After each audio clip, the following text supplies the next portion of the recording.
Hey everyone, and welcome back to the show. Today, I'm so excited to announce our wonderful guest, Lauren Brychell from Spartan Investment Group. Lauren, thank you so much for coming on to the show. Thank you so much for having me. I'm excited. Awesome. So, everyone, Lauren Brychell is the Investor Relations Associate for Spartan Investment Group. In this role, Lauren brings her skills in marketing and project management to assist the team with investor-facing collateral communications, capital raise projects, and investor education. And Spartan is one of our favorite partners. We just absolutely love working with them, and it's such a treat to have you here. So, thanks so much, Lauren. Thank you. Yes, we love working with you all as well. So, why don't you take us back in time and tell us a little bit about your background and what drew you into the commercial real estate space? Sure. So my background is pretty diverse in the short amount of years that I've been working. So I started off by launching a tech brand at a startup right when I graduated college. And then I moved into CBD oil after that to launch a pet CBD oil brand for them. And I worked on their influencer management athlete side of the house. So that was great and I loved it, but the industry wasn't a great fit for me. And I'd always had an interest in real estate. My parents bought and sold tons of homes growing up. You know, they did some fix and flips, things like that. So I always knew I kind of wanted to get back into that. And so after I had launched the brand at the CBD oil company and I was kind of looking for a new industry to get into, I was like, well, let's, join Work with Passions. And I started looking for a real estate company to work with. And I was looking to move out to Denver, Colorado, and I was in Charlotte, North Carolina at the time. Just wanted a change of scenery. So I found Spartan. And very quickly they flew me out for an interview and I was hired and I moved in a month. So we just both knew it was going to be a great fit. And I've been here almost 2 years now. So very diverse background, but all that different marketing experience kind of melds together. So yeah. That's so awesome. So, I know one of your major projects when you first started there was building the free up storage brand. Can you talk about what inspired that particular process and just tell us a little bit of the story of why that happened and then what you did to do that? Sure. So when I first started, I think we had 5 or 6 facilities, storage facilities, and a couple of RV parks across the country. And they were all branded separately, or just we kept the mom and pop brand when we bought them. So we kind of wanted something a little bit bigger, something with a little bit more of a punch. So late last year or mid to late last year, we started acquiring a ton of more facilities. So we have 17 in our portfolio now. So we were like, okay, it's a great time to, make our mark with a national brand. So, the first question we asked was, why do we want a national brand? And what do we want this to accomplish? So other than just the obvious of having, great SEO and having all of your facilities on one website for national search power, purchasing power was also a big thing that we were interested in. So, if a broker or a seller comes and they see we have this huge national brand all across the United States, they're potentially more willing to sell to us than somebody else. It just puts a really polished look on the company and the whole portfolio.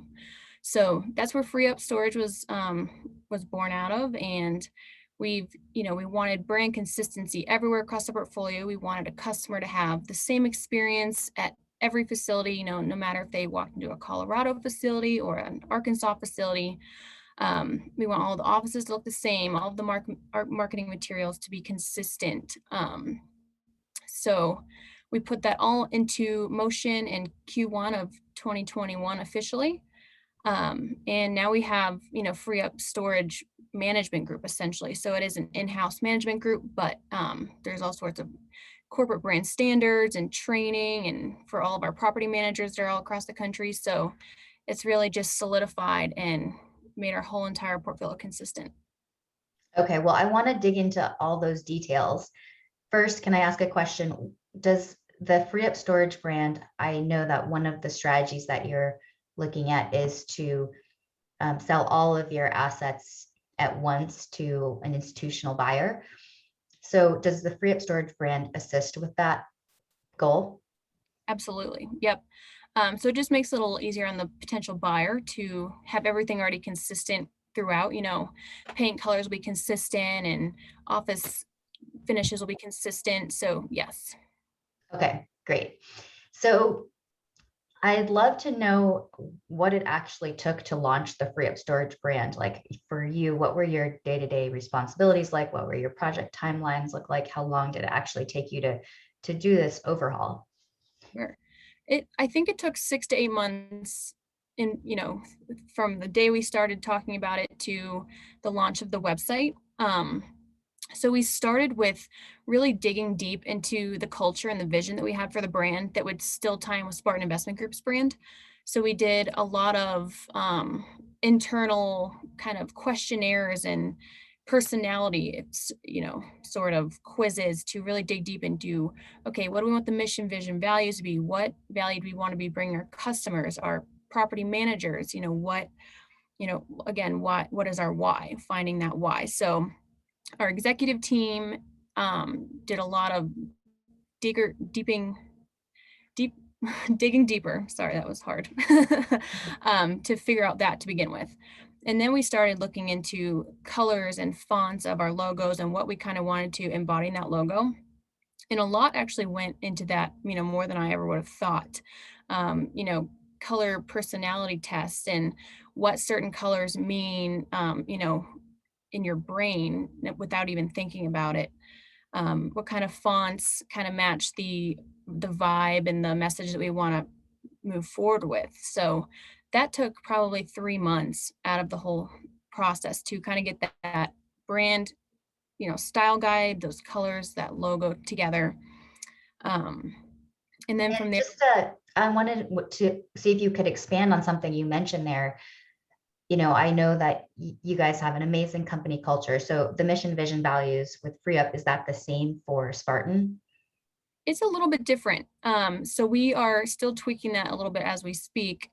It embodies the same principles and things, but it's a little bit different only because it's a little more customer focused. And obviously our property managers are Free Up employees, but they're also Spartan employees, so they kind of just live by our mission, vision, values. But for the customers themselves, it's a little bit different. Okay. And are you able to, is there, even if it's in general terms, speak about the mission, vision, values that you came up with for Free Up?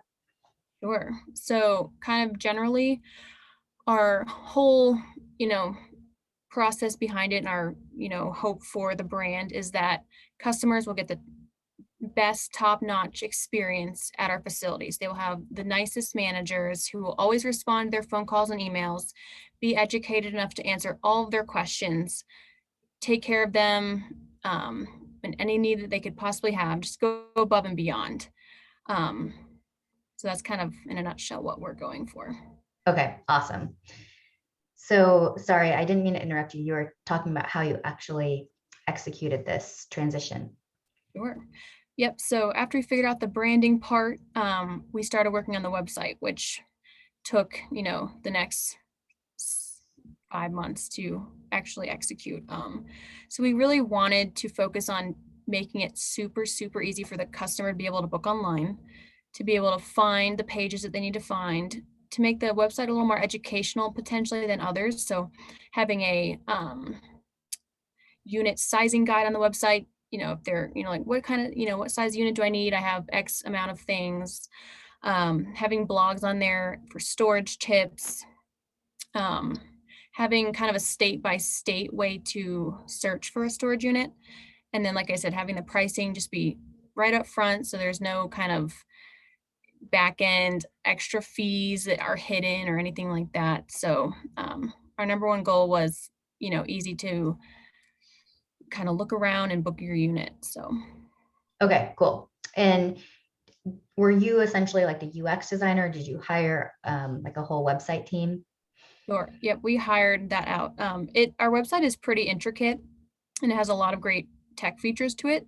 So we our brand designers also did the website portion, and they also did all of our marketing materials and things like that. So another big part outside of the website was getting all of our marketing materials and our brochures and our postcards all to that brand standard, making sure our messaging was consistent and eye-catching. So Yeah, Yeah, I love it.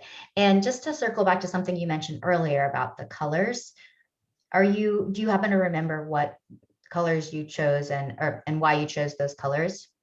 sure.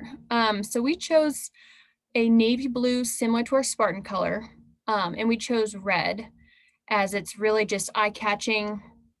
I think blue represents calm and trusting. If I recall correctly, it's been a while since I looked at those color personality tests. Um, so yeah, blue and red. It's very American. Um, it's very bright, but we did not want to go as far as neons like a lot of other storage REITs. Um, so we wanted something that encompassed a little bit of Spartan and a little bit of that trust, that calm um, kind of aspect. For sure. And what about the name Free Up? Did you workshop that? I'm assuming you did workshop that. What were some of the competitors to Free Up? Sure.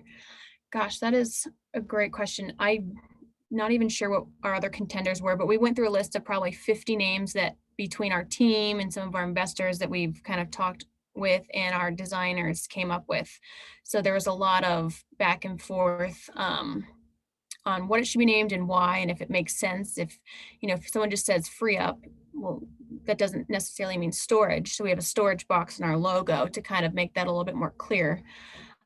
So free up storage, make space for life is kind of our tagline. Um, and it's a super cool logo with the box and the P and the up. So yeah, Awesome. Yeah. Well, I think it's a super wonderful thing for the company and the portfolio. And it's awesome to see you having executed that. Is there anything else you want to sort of say to round out that segment before we move on to the next segment? sure. I would just say if you're thinking about creating a national brand and getting all that started, really just be mindful of asking a lot of people their opinions. So, what you might think is great might not appeal to the general public, or don't be afraid to get feedback from a lot of different people just to make it the best brand that it possibly can be. Awesome. So thanks so much for sharing that experience with us. I know you're now focused mostly on investor relations. I'd love to hear about how that's going for you and what you found to be effective and important and relevant with that role. Sure. Yeah, it's going great. We are super busy. We have, I think 13 properties under contract at the moment. So we're raising for some of those at the moment, and then we will, you know, go right into the next as soon as that funding opens. It's going really well. It's I think our investors really love that we're always available for them. So Ted Green, Ryan Gibson, and myself are, always answering calls, texts, emails from investors. We're happy to answer any question they might have about anything. They really love our communication. So we communicate monthly and quarterly with property updates, and we're very transparent. So if there are any issues going on or if occupancy dipped, we tell them why and what we plan to do to fix it. So just instilling that kind of trust in us as operators. Obviously everything doesn't go as planned every month or every quarter. So they know that we're on top of it and that we're going to fix it and make it as great of an investment as possible for them. So For sure. And how do you distinguish or decide what you're going to publish monthly versus quarterly? So monthly, we kind of give a more of a high level overview, and then we highlight anything that's progressing, either great news or bad news in the top. And then quarterly, we go deeper into financials. So we actually send them financial statements on the distributions, the NOI, the revenue and expenses, kind of to show them exactly how we're doing, actual performance versus projected. So they can see if we're on track, if we're lagging behind, if we're exceeding expectations. So they really love that. Awesome. Definitely great lessons. And what other sorts of strategies or tactics or things do you try to do to sort of improve your investor loyalty, repeat investments, and just build that trust? Sure. So we really like to spend as much time on the phone or in person with our investors as we can, just getting to know them personally, getting to know their investment goals, and we really we love that. So having that personal relationship with a lot of them is what kind of sets us apart. We take the time to get to know them, and we really love having live events. This year aside, which has been a little bit crazy, we usually have office happy hours and live property tours at our properties across the country to invite the investors out and see exactly what they've invested in, ask any questions, meet us in person, again, have that camaraderie. Um, and just them meeting us in person and understanding that we're not, just some other person out there who's taking an investment for them, but having a real, relationship. These are real people. That's their money, their livelihood. I think that really sets us apart. So we'll be starting those live property tours up again, I think next month. So Awesome. That's yeah, it's exciting that we'll all get to be meeting in person again. It's just so important for building those relationships. And how are you attracting new investors and sort of, if people don't know who you are, what is it that sort of do you think like you're doing to attract them and draw them in? Sure. So, honestly, a lot of it is word of mouth. So a lot of our current investors will refer their friends and family or business partners to us, and they'll hear us on a podcast, or they'll see an article on the internet with our name in them, with our name in it. So we honestly don't do a lot of paid advertising. We have done a couple of Google ads here and there, but really it's just word of mouth for us and getting our name out there in the media organically. Yeah, for sure. And then, it seems to me that if that word of mouth combined with having useful content and ways for people to get to know you on the internet, so through video and so if someone hears about you and then they get to actually go look you up and like get a feel for what you're doing. And you guys obviously have like a great YouTube channel and lots of great free resources to help people learn about investing and storage and all that. So it's a really great pairing for getting the message out there and getting people to know who you are and what you're doing. So I love it. I would say that that's another thing I forgot to mention is the education component, I think, sets us apart. Our website has a whole section on podcasts and articles and things that people who are potentially new to investing can look at and watch videos and read upon that, people have really found a lot of value in that. So, yeah. Another thing that I wanted to just ask you about is it seems to me that your group tends to underpromise and overdeliver on the projections. And how do you think that affects people who are looking at your deals for the first time and seeing potentially like lower cash flow, for example, than you might see at another offering? Do you think that does that play into your calculation? How does that work out for you guys? yeah. Of course, we have those investors who will call us for the first time and have an intro call and be like, well, your IRR is this, and we expect this. And to your point, we really do underpromise and overdeliver as much as we possibly can, because we don't want to set the bar really high and then fall short. I mean, because we're never going to get repeat investors if we're constantly falling short. And, so we don't, our type of investor, our deal type at least, is not a yield chaser. It's kind of someone who, again, we know has been referred to us, has partners who have invested long-term and know that we keep up our promises, and we have a great team who are actually working as hard as we can to make those investments successful. So we're really looking for those people who trust us as a team and as a company to take their investment and put it to work and, make that asset perform as best as it possibly can. So. Yeah, for sure. I mean, I think that's a great approach. And, you can't be attractive to every single person, right? So if you're willing to sort of forego as you said, yield chasers and just actually take the time to build real relationships with the people that you're working with so that they know that that you're going to stand by what you say, that you're going to do absolutely the best you can by every property and once they start to see your track record and have experience with you, then of course those referrals are going to come in and it's going to be so I can see why that makes sense for you guys and why it's working out so well. So anyways, anything else you want to round out on that conversation before we wrap up, Lauren? Sure. I mean, yeah, anyone who is looking to syndicate deals or have that private equity come in, I would just say, always be as transparent as you possibly can be. I mean, if you try to fudge numbers, or if someone wants to see an underwriting file and you don't let them see it, it's not going to go a long way.